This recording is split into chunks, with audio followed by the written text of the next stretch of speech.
18ನೆಯ ಲೋಕಸಭೆಯ ಮತದಾನಕ್ಕೆ ದಿನಗಣನೆ ಆರಂಭಗೊಂಡಿರುವ ಹಿನ್ನೆಲೆ ಸಕ್ರಿಯ ರಾಜಕಾರಣದಿಂದ ದೂರ ಉಳಿದಿದ್ದ ಕಾಂಗ್ರೆಸ್ ಹಿರಿಯ ಮುಖಂಡ ಜಿಎಚ್ ನಾಗರಾಜರನ್ನು ಡಾಕ್ಟರ್ ಕೆ ಸುಧಾಕರ್ ಅವರು ಭೇಟಿ ಮಾಡಿದ್ದ ಬೆನ್ನಲ್ಲೇ ಕೈ ಮುಖಂಡರು ತಡರಾತ್ರಿ ಭೇಟಿಯಾಗಿರುವುದು ರಾಜಕೀಯ ವಲಯದಲ್ಲಿ ತೀವ್ರ ಕುತೂಹಲಕ್ಕೆ ಕಾರಣವಾಗಿದೆ.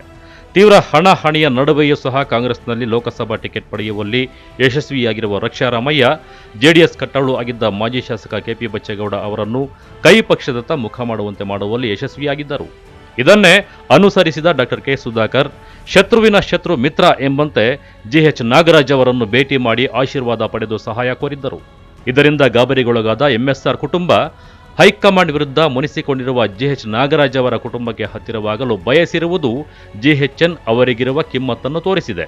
ಇನ್ನು ಕಾಂಗ್ರೆಸ್ ಅಭ್ಯರ್ಥಿ ರಕ್ಷಾ ಶುಕ್ರವಾರ ತಮ್ಮ ತಂದೆ ಎಂಆರ್ ಸೀತಾರಾಮ್ ಅವರ ಜೊತೆ ಇತ್ತೀಚೆಗಷ್ಟೇ ಜೆಡಿಎಸ್ ತೊರೆದು ಕಾಂಗ್ರೆಸ್ ಸೇರಿರುವ ಕೆಪಿ ಬಚ್ಚೇಗೌಡರು, ಲಾಯರ್ ನಾರಾಯಣಸ್ವಾಮಿ ಮತ್ತಿತರರು ವಿನಯ್ ಶ್ಯಾಮ್ ಅವರ ತಂದೆ ಜಿಎಚ್ ನಾಗರಾಜ್ ಅವರನ್ನು ಭೇಟಿ ಮಾಡಿ ಮಾತುಕತೆ ನಡೆಸಿರುವುದು ನಡೆದಿದೆಯಾದರೂ ಈ ಚುನಾವಣೆಯಲ್ಲಿ ಅವರು ಕಾಂಗ್ರೆಸ್ಗೆ ಬೆಂಬಲಿಸುವರ ಅಥವಾ ತಟಸ್ಥ ಧೋರಣೆ ಅನುಸರಿಸುವವರೋ ಇಲ್ಲ ಸುಧಾಕರ್ ಅವರಿಗೆ ಸಹಾಯ ಮಾಡುವವರೋ ಎಂಬುದನ್ನು ಕಾದು ನೋಡಬೇಕಾಗಿದೆ.